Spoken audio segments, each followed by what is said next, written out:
Ready for another deep dive with me today? We're looking at something super important if you're a new teacher or even thinking about becoming one. Yeah, for sure. It's all about how mentoring can help you not just make it through those tough early years of teaching. Right. Not just surviving, but actually thriving. Exactly, thriving. And we're basing our deep dive today on a master's thesis from the University of Antwerp in Belgium. Oh, wow. Interesting. Now, you might think, okay, mentoring, that's got to be good, right? But this research actually found some really interesting things about what actually makes mentoring work well. So it's not as straightforward as just pairing a new teacher with someone more experienced. It's way more nuanced than that. I can see that already. The thesis starts off by giving us some pretty stark numbers. Nearly 1 in 5 new teachers in Flanders, Belgium, actually leave the profession. Well, within 5 years. Yep, within their first 5 years. That's a huge loss, and it's got to have a ripple effect, right? Not just in Belgium, but we see this kind of thing all over. Absolutely. Teacher shortages are a global issue, and this revolving door definitely doesn't help. It impacts the quality of education and ultimately how much kids are learning. Definitely a big problem. So what can be done? Well, the thesis dives into this idea of teacher resilience. Okay, teacher resilience. But what does that actually look like in the middle of, the everyday chaos of teaching? Right. It's not just about, being tough and pushing through. Exactly. It's actually a whole process. And it involves not only a teacher's personal qualities, but also the whole environment they're working in. So it's not all on the teacher themselves to just tough it out. No, not at all. There are things that schools and systems can do to build that resilience too. Definitely. I'm really curious to hear more about that. Well, the researcher used something called the BRiTE framework. That stands for Building Resilience in Teacher Education. BRiTE. Okay, I like it. A nice acronym. And this framework points to 5 key things that help build resilience. 5. Okay, lay them on me. Well, we've got well-being, the complexity of the job, managing emotions, building relationships, and then taking initiative. 5 really important pieces of the puzzle. Absolutely. Now, did the researcher actually talk to teachers to see how these themes play out in real life? They did. They interviewed 14 early career teachers, all secondary school teachers in Flanders. Okay, so pretty new to the profession. Yeah, all with 3 years or less of experience. Wow, that's right in the thick of it. Right. And what's interesting is that their experiences with mentoring were all over the map, Some were really positive and others not so much. So some had those awesome mentors that everyone wishes they had. Exactly. And others kind of got the short end of the stick. Yeah, unfortunately, some felt like their mentoring was really superficial. Just going through the motions, not really getting what they needed. Yeah, like checking boxes instead of really addressing their needs. Which makes me think that even when there's a formal mentoring program in place, it's not a guarantee that it's actually going to be effective. Exactly.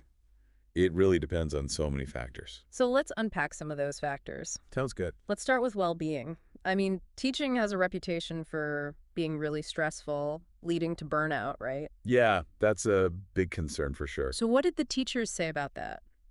Well, the ones who felt really welcomed by their colleagues and appreciated by their principal, and like they had a good connection with their students, they definitely reported higher levels of well-being. Yeah, it makes sense. Feeling like you belong and that you're valued can make all the difference. Absolutely. Especially when you're constantly dealing with challenging situations, like putting out fires all day. Totally. So what about those who weren't feeling so great? Many of them talked about just feeling really overwhelmed by the sheer amount of work. And they also struggled with finding that work-life balance, not letting work consume their whole lives. Yeah, that's a tough one for so many professions these days. Definitely. But it seems especially hard for teachers. And it sounds like some of them felt like they didn't get the support they needed in those areas, even from their mentors. Yeah, that definitely came up. Some mentors just weren't equipped to help with those things, or maybe they didn't even recognize those needs. It's like being thrown into the deep end and not even knowing how to swim. Exactly. It's no wonder some of those teachers felt like they were drowning. And the thesis also found that many new teachers felt completely unprepared for the reality of the job. Oh, yeah, absolutely. Particularly the sheer amount of administrative work. Yes. The paperwork can be a real killer. And then there's the weight of expectations, right? Absolutely. Feeling like everyone's watching you and judging your every move. Which speaks to that second BRiTE theme, complexity of the job. Like Hmm. there's this disconnect between what teacher training programs prepare you for and what it's actually like to be in the classroom day after day. Yeah, it's like learning to drive in an empty parking lot, and then suddenly you're in rush hour traffic on a 6-lane highway. Exactly. There's so much more to it than just delivering lessons. Right. And I imagine it can be really tough to navigate all of that without someone who's been there, done that. Absolutely. A mentor who really understands all of that can help demystify everything. Right. They can help new teachers understand that it's okay to feel overwhelmed and that those feelings are totally normal. Yeah, that normalization can be such a relief. Totally. So I'm curious, in the thesis, was there anything that really illustrated this like aha moment for new teachers? When they suddenly realized just how complex the job really is. Oh, for sure. One teacher talked about how at first she really thought teaching was mainly about delivering those lessons, standing at the front of the classroom, imparting knowledge. Right, like that's the main thing. Exactly. But then she quickly realized that there was so much more to it. Like what? She had to deal with discipline issues, communicate with parents, navigate all this school bureaucracy on top of actually planning the lessons. Wow, so it's a real wake-up call. Totally. And she said she felt totally unprepared for it. Yeah, that makes sense. It really highlights how having a mentor who's already gone through all that can be such a lifeline. They can offer perspective, practical advice, help reframe those challenges as opportunities for growth. Yeah, because it's all about growth, right? Exactly. We're all constantly learning and evolving, especially as teachers. Right. So we've got well-being, the complexity of the job. Let's move on to that next bright theme, managing emotions. All right, managing emotions. I imagine teaching is a roller coaster of emotion. Oh, absolutely. So how did the teachers in the study talk about coping with that? Well, that's where the quality of their mentoring relationship really seemed to make a difference. Okay, so some mentors were better at this than others. Yeah, it seemed like some mentors were really good at creating a safe space for those teachers to, just vent, to process all the frustrations that inevitably come up. Yeah, to have someone who really listens and understands. Exactly, without judgment. But that wasn't the case for everyone. No, unfortunately not. Some mentors were just more focused on the practical side of teaching, and others, well, let's just say they weren't the most emotionally supportive. Which is kind of ironic, right? Considering how emotionally demanding teaching is. It is kind of ironic, isn't it? But even more concerning, a lot of the teachers said they felt uncomfortable sharing their struggles at all, even with their mentors. Oh, wow. Really? Why? They were worried about being judged or even losing their jobs. Oh, that's so sad. To feel like you can't even be honest about your Oh, it's struggles. heartbreaking, and it definitely creates a huge barrier to building resilience. Absolutely. It isolates teachers and prevents them from getting the support they really need to thrive. Right, they end up just internalizing everything, which can lead to, burnout and eventually leaving the profession. Exactly. It's a vicious cycle. So it sounds like creating that safe space for open communication is absolutely crucial. So it's essential. All right, let's talk about the next theme, building relationships. I imagine feeling connected to colleagues would be a huge boost. Oh, yeah, absolutely.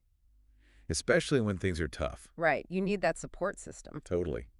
Most of the teachers in the study said they really valued those connections with their colleagues. So they saw the importance of that. Yeah, but some found it really difficult to actually build those relationships early on, especially when they were new. Yeah, it can be hard to break into an existing group. For sure.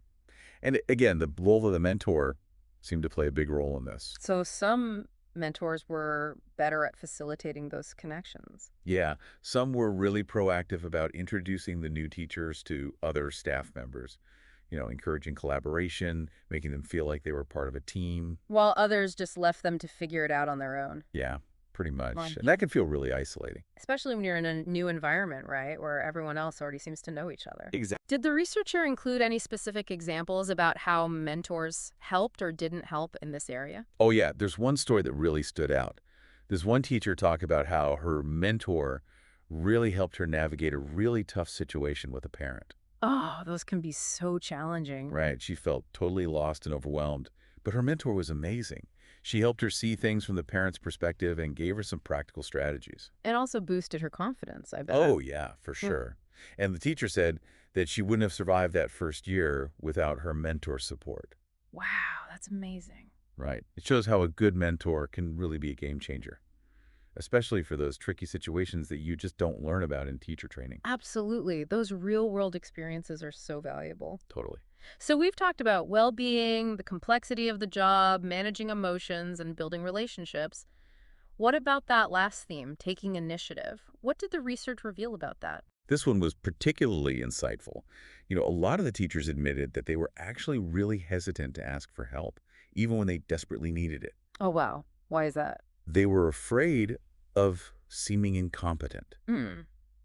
That makes sense. Like they felt pressure to prove they could handle everything on their own. Yeah, I think we've all been there at some point in our careers. Absolutely. But it's especially common in a high-stakes profession like teaching. Where you're constantly being evaluated. Exactly. So did the teachers have any suggestions for how to address this? Some of them said they wish they had more structured opportunities to discuss their challenges and get guidance. Like regular check-ins or something? Yeah, like designated time to reflect on their work and problem solve with their mentors. That makes a lot of sense. They felt like that would have made them feel more comfortable seeking support. It's about creating that space where it's okay to not have all the answers. Right. And where asking for help is seen as a strength, not a weakness.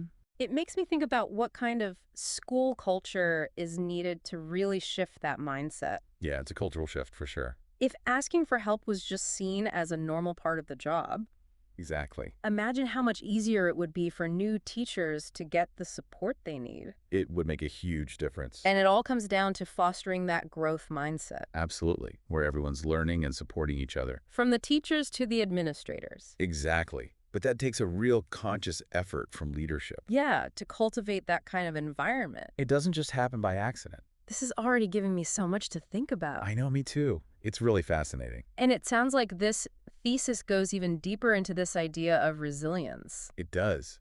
And one of the most interesting things I found was the link between resilience and work engagement. Ah, okay, so this isn't just about surviving, it's about thriving. Exactly. Remember, that's what we said at the beginning, right? Thriving, yes. I love it. And that's what this research is all about. So even with all these challenges, were these new teachers still passionate about their jobs? Well, it's actually pretty amazing. What do you mean? Even though they were facing all those things we just talked about, the research found that they actually maintained really high levels of work engagement. Wait, hold on. You're saying even when they felt overwhelmed and unsupported, they were still excited about teaching? It seems counterintuitive, right? It totally does. But yeah, most of them actually said that their engagement stayed the same or even increased during those first few years. That's really encouraging. Isn't it? It shows that even when things are tough, you can still find that fulfillment in the work. Absolutely. So what was it about those teachers that allowed them to stay so engaged? Well, here's the key takeaway. Every single teacher interviewed said that resilience was essential for keeping that passion alive. Okay, so they recognize the importance of resilience. Yes, they knew teaching is tough, but they also saw the impact they were making on their students' lives. It's that intrinsic motivation, right? Exactly. Knowing you're making a difference, even on the toughest days. That can really keep you going. Absolutely. And the thesis actually digs a little deeper into this idea of work engagement, citing some research by Schoeffele and Baker. Oh yeah, the 3 dimensions of work engagement. Okay, break that down for me. Well, they talk about vigor, dedication, and absorption. Vigor, dedication, and absorption. Okay, so what do those actually mean in the world of teaching? Okay, so think of vigor as the energy and enthusiasm you bring to your work. Okay, that makes sense. It's that feeling of, I'm pumped, I'm ready to tackle whatever comes my way. I love that. Dedication is about finding meaning and purpose in your job. Feeling proud of what you do. Exactly. And believing that it truly makes a difference. And absorption. Absorption is about being so engrossed in your work that you completely lose track of time. Ah, that flow state. Exactly. When you're totally present and focused on what you're doing. I love that. So the thesis is suggesting that even when things get tough, resilience helps those new teachers hold on to those feelings of vigor, dedication, and absorption. It gives them the tools to bounce back from setbacks, manage the stress. And stay connected to their purpose. Like a built-in shock absorber. Exactly. To help navigate the ups and downs of teaching. But how does mentoring actually fit into all of this? We've seen that experiences can vary wildly. Right. That's where those specific examples from the BRiTE themes become so powerful. Okay, give me an example. Well, for instance, mentors who help those teachers manage their workload and set realistic expectations they actually contributed to their sense of well-being. Makes sense. And those who created that safe space to vent and process emotions, they actually helped those teachers develop emotional regulation skills. And then there are those who encourage collaboration, foster a sense of belonging. They're helping teachers feel more comfortable with all the complexities of the job. Exactly. It's about providing support on so many different levels, addressing those emotional, psychological, and practical needs. A multifaceted approach. Absolutely. And the thesis also emphasized that there's no one-size-fits-all approach to mentoring, you know? It has to be tailored to each individual teacher. Exactly. Mentors need to be really good listeners, good observers, and be able to adapt their approach based on the needs of their mentee. It's not about just giving them a checklist of things to do. No, it's about working together to create a personalized path to resilience. I love that. Personalized path to resilience. What about those teachers who didn't have those positive mentoring experiences? Right. Well, a lot of them described feeling isolated and unsupported, just overwhelmed. And like their mentors didn't get what they were going through. Yeah, or that they were more focused on evaluating their performance than actually helping them grow. That's got to be so discouraging. Yeah. And some felt like their mentoring was just too surface level, Mhm. like checking boxes instead of addressing the core challenges of teaching. It sounds like there's a real need for mentoring programs to shift their focus. I think so. It's not just about providing information. Right. It's about cultivating that truly supportive and empowering relationship. That fosters genuine resilience. Exactly. And the thesis really makes a case for seeing mentoring as a long-term investment. In those new teachers. Absolutely. It's not just about getting them through that first year.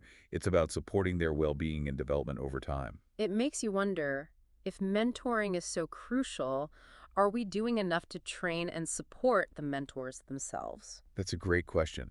And honestly, one that the thesis doesn't directly address. Mm-mm.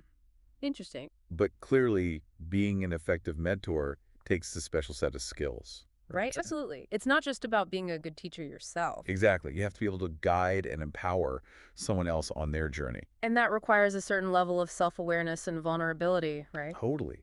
You have to be willing to admit you don't have all the answers and be open to learning alongside your mentee. I'm also curious, what did the teachers in the study suggest could be done to improve mentoring programs? Well, a lot of them said that they wanted more structure, like with the regular check-ins, clearly defined goals, opportunities for feedback. Both formal and informal. Yeah, exactly. Yeah. They wanted mentoring that felt less like a formality. Right, more like a real relationship. Exactly. They wanted that genuine connection. So moving away from that checklist mentality, Absolutely. what else did they say? They also stressed the importance of mentor training. Yeah, to make sure the mentors are actually equipped to support these new teachers. Exactly. Especially in those key areas we talked about, like emotional well-being, work-life balance, classroom management. Those are huge. They are, and yet they often get overlooked in professional development programs. It's like we assume experienced teachers just automatically know how to mentor effectively. Right, which isn't always the case. Not at all. And there was one other interesting suggestion that came up. Okay, what's that? The teachers also really valued the connections they formed with other new teachers. Oh, yeah, that peer support can be so important. Absolutely. It's like they could relate to each other's experiences, Yeah. offer that encouragement. It takes a village, right? I love that. Just like raising a child. I mean, it takes a village to support a new teacher, too. I love that analogy.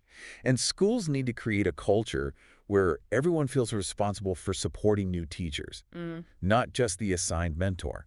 Right, so it's not just one person's job. Exactly. It could be peer mentoring programs, buddy systems. Or even just creating opportunities for casual socializing and collaboration. Just building that sense of community. Absolutely. That can make a huge difference. What about the role of school leadership? Oh, the thesis definitely talks about that. Okay, good. They emphasize that principals and administrators really set the tone for the whole school. That trickles down to everything. Totally. They need to create a culture that values collaboration and professional development, And a growth mindset. Exactly. And they need to make sure mentors have the time, resources, and recognition they need to do their jobs effectively. So it's not enough to just have a mentoring program on paper. Yep. It has to be high quality and integrated into the school culture. Absolutely. Wow, this is giving me so much to think about. Me too. It's a lot to process. What would you say are the most important takeaways for our listeners? If you're a new teacher listening to this, first of all, know that you're not alone in feeling overwhelmed. We've all been there. Right. But don't be afraid to advocate for yourself. Find a mentor who really gets it, who can provide the support you need. Connect with other new teachers, build that network, and don't be afraid to ask for help. Because it's not a sign of weakness, it's a sign of strength. Absolutely. It shows that you're committed to your growth. And for those of you who are more experienced teachers, consider becoming a mentor. Yes. Share your knowledge, your wisdom. Be that supportive presence for someone who's just starting out. It can make a real difference. And for school leaders, this research is a call to action for you too. Okay, what should they do? Invest in your teachers. Create that culture of support. Yeah. Provide high-quality mentoring programs. Make sure your teachers feel valued, appreciated, and empowered. Because when teachers thrive, everyone benefits. Absolutely. This deep dive has been so insightful. It really has. It shows how crucial mentoring is for both teacher retention and for the future of education. Exactly. It's about making sure that every student has access to teachers who are passionate, dedicated, and resilient. And who can inspire a love of learning. Absolutely. And on that note, I want to leave you with a final thought-provoking question. Ooh, I love these. Okay, imagine you're designing a mentoring program for your school. Okay, I'm imagining. What would be your top priorities based on everything we talked about today? How would you create a program that truly fosters resilience and empowers new teachers to thrive? We'd love to hear your thoughts. Thanks for joining us on this deep dive into the world of teacher resilience and mentoring. We'll see you next time.